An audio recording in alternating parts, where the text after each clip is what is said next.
Et si le cinéma te montrait comment vraiment aimer?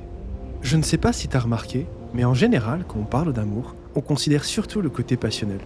Un peu comme dans Titanic. Qu'il soit romantique ou moins romantique.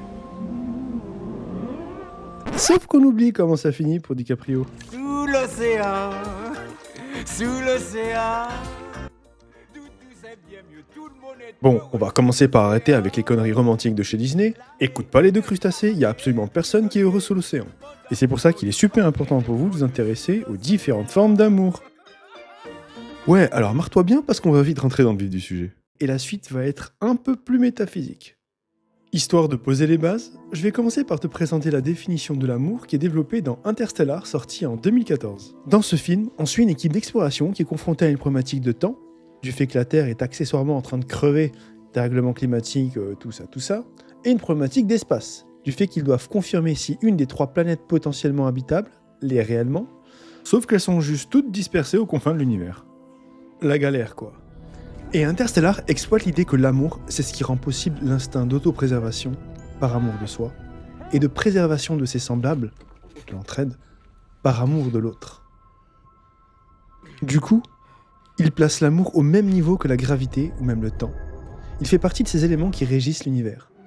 La gravité structure l'espace en rassemblant la matière, le temps, lui, rythme les changements dans une direction avec un début et une fin, alors que l'amour façonne le vivant et les interactions biologiques. Si vous voulez explorer un peu plus ces dimensions, je vous invite vraiment à aller voir ou revoir Interstellar. Et gardez en tête qu'en plus d'être un film de science-fiction, c'est aussi une histoire d'amour, et je dirais même l'une des plus belles de la SF. Maintenant qu'on a une base solide sur ce qu'est l'amour, on va pouvoir explorer ces formes avec un prisme un peu plus psychologique, en commençant par la forme la plus fondamentale, l'amour de soi. L'idée, c'est qu'à notre naissance, on est régi essentiellement par nos instincts.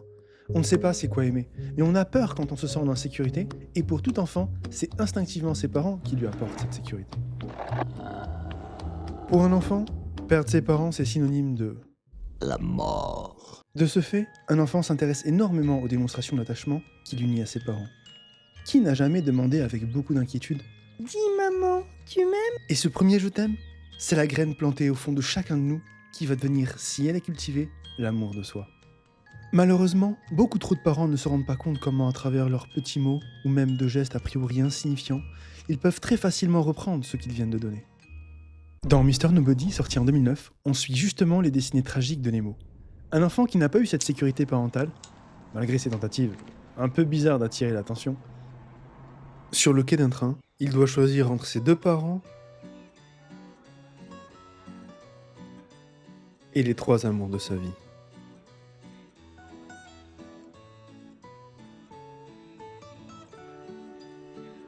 Dans ce film, on y découvre toutes les destinées qu'il pourrait avoir, et surtout comment, dans certains cas, on peut reconstruire l'amour de soi.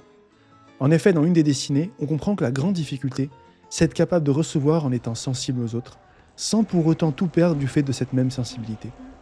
Construire l'amour de soi, c'est choisir avec qui et à quel moment tu accepteras d'être vulnérable. Je précise que le film est assez dur, mais il mérite vraiment d'être vu.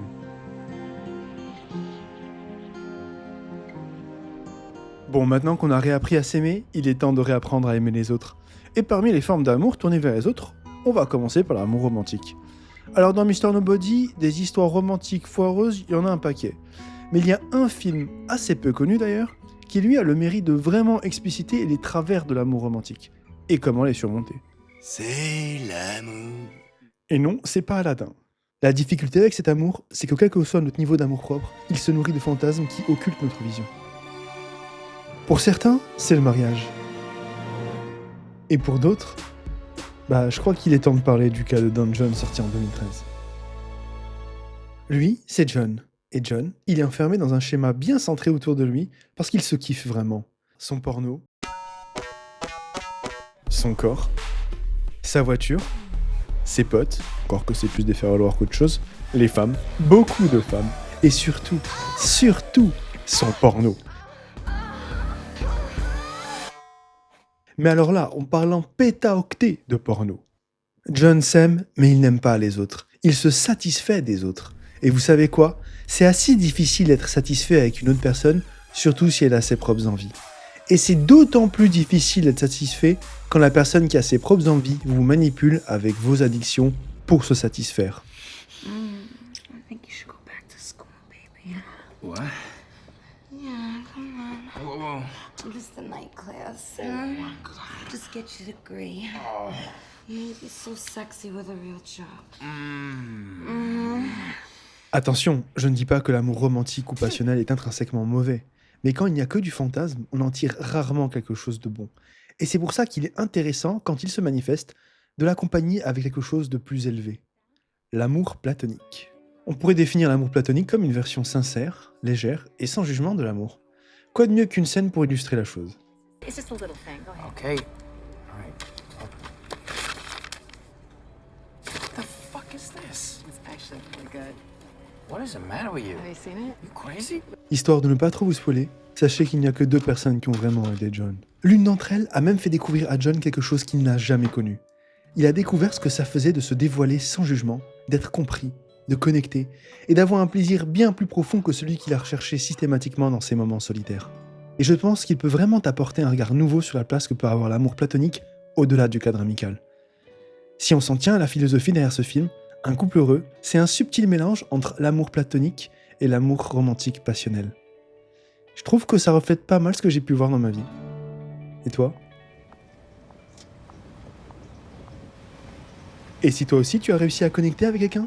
Il n'est pas impossible qu'à tout hasard des jours, une ou plusieurs autres petites têtes pointent le bout de leur nez. Et pour leur bien-être ? Tu vas devoir apprendre l'amour inconditionnel. Alors, je ne te parle pas de l'amour qu'on nous demande de vouer dans une religion quelconque.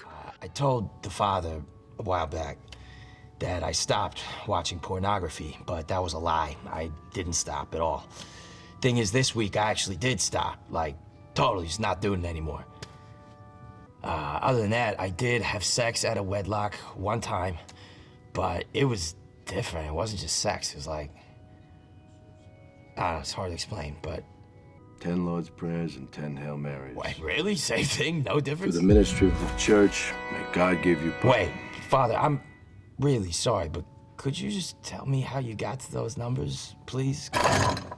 En fait, je te parle plus de celui qui nous pousse à des actions complètement désintéressées, sans aucune attente autre que l'amour lui-même. Et honnêtement, c'est à se demander si cette forme peut exister. On associe souvent cet amour-là à celui qu'accordent les parents à leurs enfants. Mais je ne sais pas dans quelle mesure il y a cet instinct en nous qui vise à propager notre code génétique qui entrerait en conflit avec la définition que je viens de citer. C'est pourquoi je suis allé chercher un autre exemple d'altruisme plus pur. Un exemple où la seule satisfaction vient du fait de donner de l'amour. Et je suis tombé sur le film qui propose la plus grande entourloupe en mettant une unique condition acceptable à l'amour inconditionnel. À savoir qu'après avoir reçu de l'amour, la personne doit à son tour donner de l'amour à quelqu'un d'autre. Et ce film est basé sur le simple devoir rédactionnel qu'un professeur va donner à ses élèves, dont le sujet est « Comment rendre le monde meilleur ». Et devinez le titre français de ce film qui est sorti en 2000 ? Un monde meilleur. C'est là que tu te dis que les mecs du marketing, ils sont pas vraiment foulés. Mais bon, ici on critique pas la technique, alors revenons à nos moutons. Non, pas cela. Alors l'élève, Trevor, monte tranquillement en une nuit la plus grosse pyramide de Ponzi d'amour du monde. Son idée, c'est qu'il va se mettre à aider les gens, et je parle pas d'une petite aide du style porter des courses, tondre la pelouse ou d'autres trucs basiques. Non, on est sur une aide level, je te sors de la rue et je fais en sorte que tu aies une situation stable.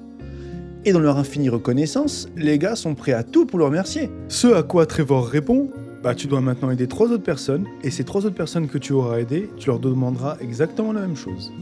Honnêtement, j'ai pas en tête un film qui m'ait autant fait ressentir ce qu'on pourrait appeler de l'amour inconditionnel. En tout cas, si tu as un doute concernant le fait que ce type d'amour existe, je t'invite vraiment à aller voir ce film. Bon, maintenant, tu sais que l'amour c'est du concret, qu'il se manifeste sous différentes formes, amour de soi, romantique, platonique et inconditionnel. Tu as à peu près une vue sur ce à quoi ils servent et comment les obtenir, et au final, le maître mot dans tout ça, c'est de ne pas sombrer dans un amour purement romantique. Et si jamais un jour ça t'arrive, n'oublie pas la chanson. Ouais, sous l'océan, sous l'océan, quand la sardine begin de begin, ça va dans sa suite, et les bigolos pour donner le tempo, c'est frénétique, c'est fantastique, on est en train de faut que ça balance sous l'océan.